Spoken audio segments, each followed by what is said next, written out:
Okay, more weeks have passed and more prints have happened. Lots more prints have happened. So after I printed the stuff that was on the card, I started experimenting with doing my own slicing with my own material, because all of the other material that I had, except for the silver PLA that came with the printer, was PETG at the time. And I had this green PETG, and so I started printing these frogs. I did the frog, I think it was this one, yeah, I did this frog at 150 millimeter, 150 micrometer in PETG, and it came out great. I was like, this is awesome. And later I did another one at 50, and this is in PLA. So this is the, I got some green PLA, and I did, this is also on the card. So this is one of the guys on the card. So this is the frogs. I also did this guy. This is in PETG. I found him, he's gray on the bottom, and I did this because I could do it in two colors with the Prusa color change. Let's see if I can get that focused in there. The Prusa color change, where you can change it at the various level, right? So I can put the color change right where it went there, and I get a gray base with a green frog. It's very nice. What else? I printed this little thing just to help me assemble things, because I'm, you know, things like this. This was awesome. This came out great. This is the spring car. This is on Thingiverse. You can find all this stuff on Thingiverse, I think. And this has got the spring, and everything was printed on the 3D printer. This is printed in all kinds of materials. So the wheels are the silver PLA. So is the spring inside here. You can barely see the spring inside this gear. The gears themselves are black PETG. The body is orange PETG. And then, of course, these rubber O-rings. And, you know, it lines up and it goes. You know, you can back it up and it propels itself forward. What else? Oh, I made the flexi rexi, of course. You're going to make flexi rexis, right? And these things are a lot of fun. Excuse me. These things are a lot of fun, and everybody loves them.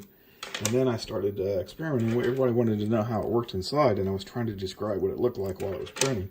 And I thought, why not print one with the insides out? All right, so you can see it. Why not print a hollow one? And I started thinking about how to do that. And of course, 0% infill and no top and bottom layers, and it just comes out like this. And I know I was playing with the stripes as well. I didn't get this one quite right. I print aborted in a couple things, but a little bit of practice, I got it to where I can make stripes right on the center. And 0% infill, no top and bottom layers. These things are awesome. I love these guys. These are pretty popular as well. I made a black one, and you can make these in different colors. And this prints in about an hour on my at 0.2 millimeters, so 200 micrometers. And I put the stripe in the middle, or not. You know, I've got one that just goes straight through, and one that's got the stripe in the middle. Either way, it takes about an hour. It takes a little bit more when you stop in the middle. But that's a pretty quick print, and people love them. Just give those away. I tried to print the gears in the blue PETG, and I managed to get it to crack open, but gosh, it was hard, and it just barely turns. There's just not enough play there for some reason. I don't know. The PETG is a little bit different to PLA. That way it expands a little bit. It's harder to assemble. Other things that I made in the PETG, like this car, was a little bit harder to assemble. I made this, which is a quote-unquote steam engine that runs on air. You put a balloon on here, and it pushes air through, and this would work. I mean, it's if I blow in here and I turn the engine, I could kind of feel it. And when I was assembling the engine, I could feel the air push this piston, but it's just not enough. The tolerances here again were really tight, and it was really hard to assemble this thing. And I've got it to where it moves pretty good, but it's just not good enough. I'd have to disassemble this and do some more sanding and filing and whatnot to make this work. So this was a fun print, and I was able to print this whole thing on one bed plate, so that was kind of nice. You know, so you could print a couple of these and then kind of swap the colors and make it look a little more interesting. And I may do that yet, you know, but and make some racers out of this and put the the same kind of tires on here with the O-rings. Be kind of nice, right? What else did I print? Oh, I got these awesome catapults. I love these things. These things came out nice. The first set I did didn't come out right, but then it was one of the earlier things that I tried to experiment with off of Thingiverse. And then I went back and looked and realized they had uploaded some newer ones with had more play, more tolerance. And you want the one with more tolerance, especially if you're using the PETG. It's easier to crack through. I broke it right off. So, but I printed them again. They came out great and they work great. And you can just bang. And they throw a little piece of paper or something across the rim, right? Printed a little doggy. Just experimenting. That was the buddy that's on the. I think that's also on the card, but I had to reslice it to do it in the PETG because I didn't want a silver one. And this is also PETG. This is a gray PETG. This is the Picasso Dash Hound. Somebody did. I guess it's a piece of artwork from Picasso that somebody made into a 3D model. What else?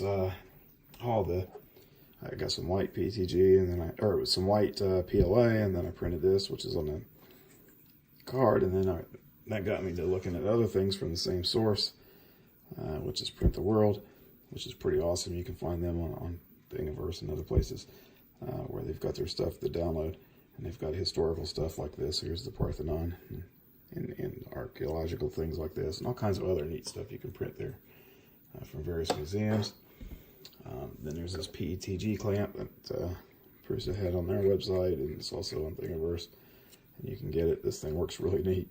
I had this, it's meant for holding a piece of filament, I think, on a spool, but I can use it on the edge of the printer itself, on a frame, and all kinds of other things. Obviously it's a pretty generic clamp, and then that got me looking at other clamps. I made this awesome clamp here. Wow, I love this clamp. This thing came out really great. Again, this is made out of all PETG, and I made this with 0.3 millimeter height. And you can see it's not perfect looking, but who cares? It's great. It's real strong, and it printed much faster that way. And this is all screws together, and this was a really nice model, by the way. This one didn't have any problems with the tolerances or anything on this. It just went right together. It was very easy. Very little cleanup afterwards to get this to assemble. And another one of my really favorite prints. This is probably my favorite print of all. This awesome vise.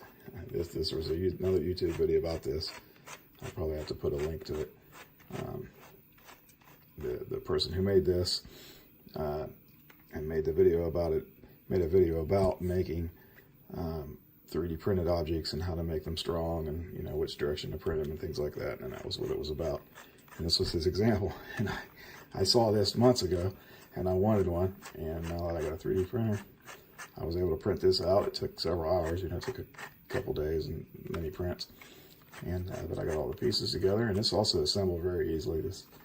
This one really went together quite easily. I didn't have any problems with the tolerances here. So I printed it in PETG rather than PLA.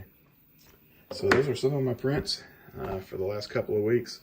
Not all of them. There's been some that I've given away. I made a couple White Houses, and they're gone because everybody loves the White House, so I have to give those away. That's probably not everything, but it's most of it. So there you go. I'm having a ball with the 3D printer.